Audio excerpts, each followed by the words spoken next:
Are buyers waiting until the fall to purchase? That's a question I'm getting a lot right now, and the answer is not quite so simple. I'm definitely seeing buyers slow down their process and take their time with the buying process. But that doesn't necessarily mean that they're pushing their purchase out a few months. Buyers are looking for the right house at the right price. And there are more options available for buyers today than there have been in the past. There's resale and new construction. So there's not that pressure to jump on the first house that they see and make an offer. And I'm going to share my screen and show you some data to support what I'm talking about.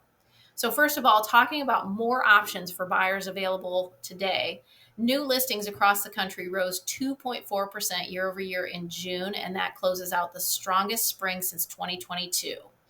Homeowners are listing at the fastest pace since 2022. So, this shows you June of every single year. You can see in 2022, 533,000 listings.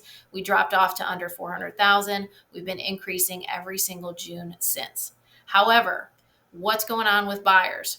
More buyers today are concerned about home prices rising. Look at the second quarter of 2026 here. Almost a third of buyers are concerned about home prices rising. Now, this is around the time that we started to see mortgage rates increase. So obviously, affordability becomes a challenge. The higher the rates go, the more buyers can pull back. Some don't qualify for a mortgage anymore. Some just can't swing it at the higher rates. So there's definitely that concern.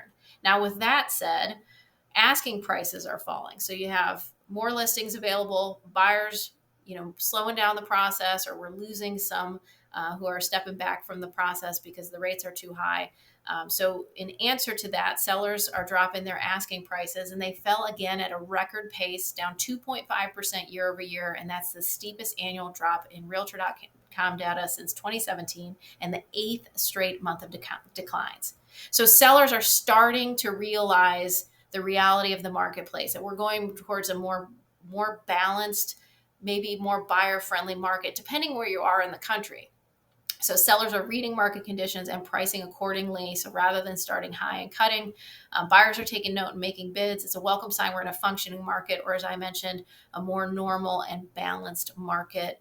And this is a conversation that I have with sellers all the time about the reality of the marketplace. And it's not a bad thing, but it's also very different across the country. We are in a situation where it's like the tale of two cities. Some parts of the country, everything sells immediately, multiple offers, over list price, and then our market is more normal and balanced. Then there's other parts of the country that it's swinging a little bit more towards being favorable for buyers. So it really depends on where you are in the country. It's very important to understand on a national level, but real estate is really local, and every local market can be different. Now, with that said, one of the things that concerned me is that buyers still define a good mortgage rate as under 5%. So you can see 63% say a good mortgage rate is below 5. 37% don't consider a rate good until it's in the threes. Unlikely we're going to see rates in the threes, especially since experts are projecting rates to stay around the mid sixes for the rest of the year. Earlier this year, we did see rates dip down to about 6%. They dipped below 6%. A couple of times in January and February, and then in March, rates started to go back up. Where are they today? According to Mortgage Daily News, the 30-year fix is 6.75, and it did creep up. I think last week when I looked at it, it was around 6.68. So we have seen it creep up. And again, that impacts demand. That's something you need to take into consideration if you're putting your home on the market, pricing it accordingly so that you can reach the buyers that are in the market today. Speaking of the market today, shifting to our local market data. So I looked at Raleigh and Durham today and what's going on in the real estate market. When we look at new listings, we're seeing the same trend in Raleigh that we are like on a year-to-date basis. We're seeing the same trend that we are seeing nationally.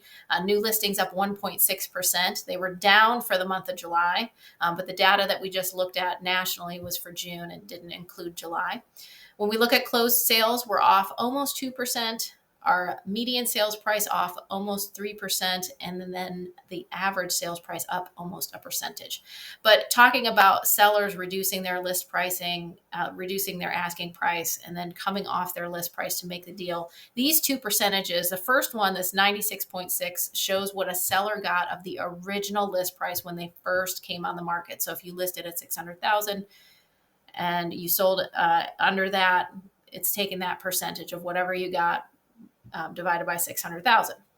If you reduced your price and then went under contract, sellers are getting 98.6% of that last list price. So more sellers are reducing their price and more sellers are coming off the list price to make the deal. Average days on market in Raleigh, 35 days. That's still pretty fast when you think about it, up 6 days from where we were July of last year. Looking at Durham, we see some different trends in Durham. New listings are up 10%, sales up year to date almost 15%. We've seen a larger change in the median sales price, over 4%, and then the average sales price is down about 1% versus Raleigh's up 1%. But we see a similar trend with regard to sellers reducing their list price and coming off their list price to make a deal. And then the days on market are around 30 days. And so that is what is going on in the real estate market today. If you have questions on the real estate market in the Triangle, don't hesitate to reach out. If you want more information like this, feel free to check out my YouTube channel, Welcome to Raleigh. There's more information on the real estate market, buyer tips, seller tips, community tours, city tours. I look forward to talking to you again soon, and I hope you have a great day.